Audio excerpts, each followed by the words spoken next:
At her husband's funeral, Naomi's in-laws handed her a rusted, broken-down van as her inheritance, laughing as they threw her out of the house and stole the businesses she'd built with him. 7 months pregnant, with her 10-year-old son beside her, she had no choice but to live in the van they claimed was worthless. But one morning, as sunlight hit the peeling metal, Naomi saw something glimmer beneath the rust, a discovery that would turn her humiliation into the most unexpected victory of her life. Before we go any further, if this is your first time watching one of our videos, we'd love for you to hit that subscribe button. Your support means the world to us, and it helps us bring you even more powerful stories. Stick with us till the very end. And if the story moves you, drop your thoughts in the comments and share it with a friend. Now, let's begin. The air was heavy with rain, though the sky hadn't broken yet. Naomi Carter stood at the edge of the open grave, one hand holding an umbrella, the other resting on the swell of her 7-month belly. Her son, Isaiah, barely 10, clung to her coat sleeve like it was the only thing keeping him from falling apart. Around them, murmurs from the small crowd floated on the damp breeze. Such a shame, he was still young. Someone whispered, but you know his family. She won't last a month with him. Another replied, just low enough for Naomi to hear. Her in-laws stood across the grave, faces pale, eyes dry, dressed in black that looked like it had been tailored just for the occasion. Naomi's gaze lingered on them, not with hate, but with the quiet knowledge that they'd never accepted her. Not when she married their son, not when she helped him build the family business from a cramped back room into a downtown storefront. And certainly not now. By the time the last cloud of dirt hit the coffin, Naomi's shoes were soaked through. She didn't have the energy to fight the cold creeping up her legs. But the will reading was next, and she clung to the thought that her husband had made sure she'd be protected for their children's sake. Inside the lawyer's office, the warmth of polished wood and the faint smell of old paper wrapped around her. She sat quietly, Isaiah beside her as the lawyer opened the folder. His voice was steady, clinical, almost too formal for the words he read. To my wife, Naomi Carter, I leave our home at 42 Willow Lane. All my shares in Carter Floral and Design, and the 1972 van. Naomi exhaled slowly. The house, the business, and yes, the old van. Her husband had been strangely sentimental about that thing. Relief softened her shoulders until her sister, in-law's laugh cut through the air. Oh no, that's not how it's going to work, the woman said, exchanging a look with her brother. Naomi blinked. Excuse me, her father, in-law, leaned forward, his tone clipped. The house and the business are family property. You married into it. You don't own it. The only thing you get is the van, and frankly, you're lucky we're letting you have that. The lawyer frowned. Flipping through papers, that's not what's enough. The older man barked, his voice a thin thread of control. You want trouble, Naomi? Take us to court. Let's see how far you get while pregnant with no money. Naomi felt Isaiah's small hand tighten in hers. The room tilted just slightly, the smell of stale coffee mingling with her own rising nausea. She opened her mouth, then closed it. This wasn't the place. They were daring her to fight in their arena, and she'd already seen what they could do when cornered. 15 minutes later, she was standing outside with nothing but a set of van keys in her hand and the faint sound of their laughter following her into the drizzle. On the walk to the van parked behind the funeral hall, Isaiah kept glancing at her as if hoping she'd say it was all a mistake. But Naomi stayed quiet, each step heavy with the knowledge that her life had just shifted into unfamiliar, dangerous territory. She ran her fingers over the van's side panel. Rust flaked off like brittle paper. It smelled of rain and old oil. This was her inheritance now, and for the first time all day, a strange thought settled in her chest. Fine. If this is the only thing they've Left me, I'll make it enough. By the time Naomi reached the parking lot, the drizzle had turned to a fine mist that clung to her hair. The van was parked under a leaning lamppost. Its paint bubbled and eaten away by rust. One of the back doors sagged like it had given up years ago. The driver's side mirror was held together with duct tape. She opened the door and was hit with a wave of stale air, oil, mildew, and the faint metallic tang of time. Isaiah climbed in first, sliding across the cracked vinyl seat. His small fingers traced the splits in the material as if reading some invisible map. "Mom, we're not really living here, are we?" His voice was quiet, almost hopeful. Naomi didn't answer right away. She set the keys in the cup holder, her hands lingering there, her eyes fixed on the dashboard. It was coated in dust, but she could still see faint fingerprints. Her husband's pressed into the grime from when he'd last tinkered with it. That night, they parked a van on the far side of an empty lot behind a closed hardware store. The hum of the street lights above blended with the distant rush of traffic. Naomi wrapped Isaiah in a blanket and tucked it tight around him before lowering herself onto the narrow bench seat in the back. Her belly made it awkward, but she didn't care. At least here they were out of the rain. A pair of shadows passed the van windows. Voices muffled but clear enough. "That's the Carter widow, right? Yeah, heard she lost everything. Her in-laws took it all. She was always too proud. Never saw her begging. Guess she will now." Naomi stared at the ceiling, her jaw tightening. She could feel each baby kick like a reminder. You don't have time to break. The next morning, the chill woke her before the sun did. She dug for the small suitcase she'd managed to grab from the house, pulling out a sweater with worn cuffs. Isaiah was still asleep, curled up like he was bracing against the world. She kissed his forehead, then stepped outside into the gray dawn. She had no house, no shop, and no safety net. Just a rusted van and the determination to make it work. And though she didn't know it yet, the van's value went far beyond its battered shell. Days blurred into a routine. Morning started with Naomi walking to the corner store for day-old bread, then returning to the van to split it between herself and Isaiah. She'd spend hours searching bulletin boards for any work she could do. Cleaning, carrying, arranging flowers for a few coins. The van became their little island. Isaiah drew in the condensation on windows, little stick figures holding hands. Naomi kept her hands busy, wiping surfaces, shifting boxes, trying to make the space less like a tomb and more like a home. It was during one of those cleanings that she noticed it. She was scrubbing a stubborn patch of rust near the back door when the sponge snagged on a sharp edge. Rust flaked off, revealing a tiny sliver of metal underneath. But it didn't look like the steel she expected. It was warmer in color, denser, almost glowing in the pale light. She frowned, running her thumb over it. The texture was smooth, almost too smooth.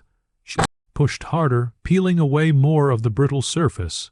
The sliver widened, catching the sunlight just right, and for a moment it wasn't the color of any paint she'd ever seen. It was the color of wealth, of permanence, gold. She blinked, stepping back, her heart pounding, not in wild excitement, but in a quiet, cautious rhythm. Her husband's voice echoed faintly in her mind. That van's a safety net. She'd always assumed it was just nostalgia talking. Naomi pressed her palm flat against the panel. It was heavy, far heavier than it had any right to be. The realization came slowly, like a sunrise. You didn't need a rush to know it would change everything. But she didn't shout. She didn't even smile. She simply picked up the sponge, wiped away the flakes from the floor, and whispered to herself, "Not yet." Because this wasn't just a find, it was a secret, and secrets were safest when kept close. Naomi didn't rush. Every day after, she worked like the gold wasn't there at all, because the more invisible her discovery remained, the safer it was. She started small. One weekend, she quietly pried loose a narrow strip from the inside of the rear door, just enough to fit into her coat pocket. She sold it to a discreet jeweler across town, one who didn't ask questions. The money was more than she'd made in months. She used it to buy fresh clothes for Isaiah, prenatal vitamins, and enough food to fill their bellies without rationing. By the second sale, She'd saved enough to rent a tiny corner space in a quiet street market. It wasn't much, but with a few second-hand vases and flowers bought wholesale, Naomi began arranging bouquets. Her hands, once numb from cold nights in the van, remembered the skills she'd honed for years in the shop she'd built. With her husband, people noticed, "Who's the new florist? She's got a real eye." One passerby whispered to another, "Isn't that Carter's widow?" Came to reply, "I thought she was living in a van." Whispers didn't bother Naomi anymore. If anything, they fueled her. She arrived before sunrise, stayed past dark, and never spent more than she needed. Every extra coin was reinvested into better flowers, better tools, better displays. All the while, the van remained parked under the same leaning lamppost. She treated it like any old rust bucket, never letting on that its panels hit a fortune. Meanwhile, across town, her in-laws were choking on their own greed. The businesses they'd stolen began to crumble under their mismanagement. Orders went unfilled. Bills piled up, and rumors of debt swirled. Naomi heard it all, sometimes from customers chatting in her shop. "Did you hear? Carter's family can't pay their suppliers. Figures. They never worked a day in their lives." She never joined in. She just smiled faintly, arranging lilies or roses, letting the scent of fresh blooms mask the quiet satisfaction building in her chest. Because Naomi knew gold wasn't the only thing that could grow quietly, so could power. By the time Naomi's daughter was born, the little street market stall had transformed into a sunlit corner shop with a green awning and a name painted in gold script. Isa and Rose, a nod to her two children. Inside, the air was rich with the scent of lilies, pays, and eucalyptus. Customers came, and not just for flowers, but for the way Naomi made them feel, seen, valued, welcomed. She remembered names, remembered anniversaries, and quietly slid a small sprig of baby's breath into every bouquet for luck. Her in-laws' downfall was no longer a rumor. It was. Headline: Carter Floral Chain declares bankruptcy. Carter family home listed for immediate sale. Naomi read the news without a smile, but deep inside there was a calm sense of justice. The empire they'd stolen had crumbled under the weight of their own arrogance. One afternoon, while she was wrapping a bouquet for a young bride, the shop door creaked open. Her father-in-law stepped inside. Thinner than she remembered, his suit worn at the elbows. Behind him trailed her sister-in-law, who no longer carried herself with the same effortless superiority. "Naomi," he began, voice quieter than she'd ever heard it. "We weave it a rough patch. The house is gone. The business, too. We need a place to stay just until." Naomi kept her hands busy, tucking eucalyptus into the bouquet, the soft leaves brushing against her fingertips. She didn't look up until she tied the ribbon. "I remember," she said finally, "the day you told me the van was all I deserved, that my children and I deserved nothing good." She glanced at them then, not with anger, but with the same measured calm she'd used when deciding which flowers to trim and which to let bloom. Her sister-in-law's gaze darted to the shop's gold-lettered sign, then to the gold-plated pen Naomi used to write receipts. Realization flickered in her eyes. Naomi slid the finished bouquet across the counter to the waiting bride. "I'm afraid I don't have room," she said softly but firmly.